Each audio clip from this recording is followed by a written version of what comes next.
Hello guys, અહીંયા હું એક કઢાઈ લઉં છું. તેમાં આપણે 1 ચમચી જેવું તેલ મૂકેલું છે. હવે તેલ થવા આવે પછી આપણે તેમાં રાઈ જીરું નાખીશું. હવે તેલ આપણું ગરમ થઈ ગયું છે તો આપણે તેમાં 5 ટીસ્પૂન રાઈ નાખીએ છીએ, 5 ટીસ્પૂન જીરું નાખીએ છીએ અને રાઈ જીરું તતરી જવા આવે એટલે આપણે એમાં 5 ટીસ્પૂન જેવી હિંગ નાખીશું. પછી આપણે તેમાં ગુંદા, જે નાના નાના ઝીણા ગુંદા હોય તેને આપણે આ રીતે સંભારા તરીકે વઘારી દઈશું. તો હવે આપણે તેમાં ગુંદા નાખીએ છીએ અને પછીથી આપણે તેમાં અડધો ગ્લાસ પાણી નાખીશું, જેથી આપણા ગુંદા ચડી જાય. અહીંયા આપણે વઘારેલા ગુંદા, જે ઝીણા ગુંદા આવે ને તેને સંભારામાં આપણે વઘાર્યા ગુંદા કહીએ, તે આપણે અહીંયા બનાવીએ છીએ. તો હવે આપણે તેમાં 5 ટીસ્પૂન હળદર નાખીશું, 5 ટીસ્પૂન મરચું નાખીશું, અડધી ટીસ્પૂન ધાણા જીરું નાખીશું, અડધાથી જરી ઓછી એવી 5 ટીસ્પૂન જેવું આપણે મીઠું નાખીશું અને હવે આપણે તેમાં હલાવી લઈશું.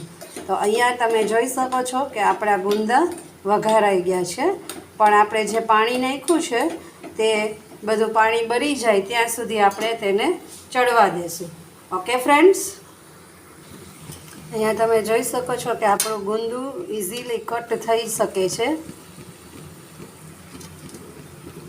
તમે જુઓ છો કે આપણું ગુંદું ઇઝીલી કટ થઈ શકે છે, એટલે અહીંયા આપણું ગુંદા ચડી ગયા છે.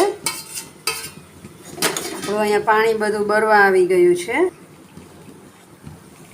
તમે જોઈ શકો છો કે આપણું પાણી બધું બળી ગયું છે.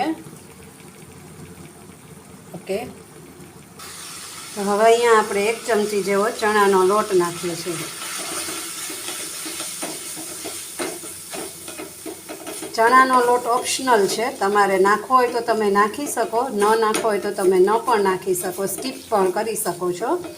પણ અહીંયા નાખવાથી તેનો ટેસ્ટ બહુ સરસ આવે છે, એટલે હું અહીંયા નાખું છું. તમારે ન નાખવું હોય તો તમે ન નાખી શકો. ઓકે, તો અહીંયા આપણા ગુંદા રેડી છે. તો તમે જોઈ શકો છો કે આપણા ગુંદા અહીંયા રેડી થઈ ગયેલા છે. તો અહીંયા આપણા ગુંદાનો સંભારો રેડી છે. તો અહીંયા તમે જોઈ શકો છો આપણે ગુંદાનો સંભારો રેડી છે. આપણે તેને એક વાટકીમાં કાઢી લીધેલો છે. તો ઓકે ફ્રેન્ડ્સ, તમને મારો આ વિડીયો ગમ્યો હોય તો લાઈક, શેર અને સબસ્ક્રાઈબ કરજો. મારી ચેનલને સબસ્ક્રાઈબ કરવાનું ભૂલતા નહીં. Okay, bye bye.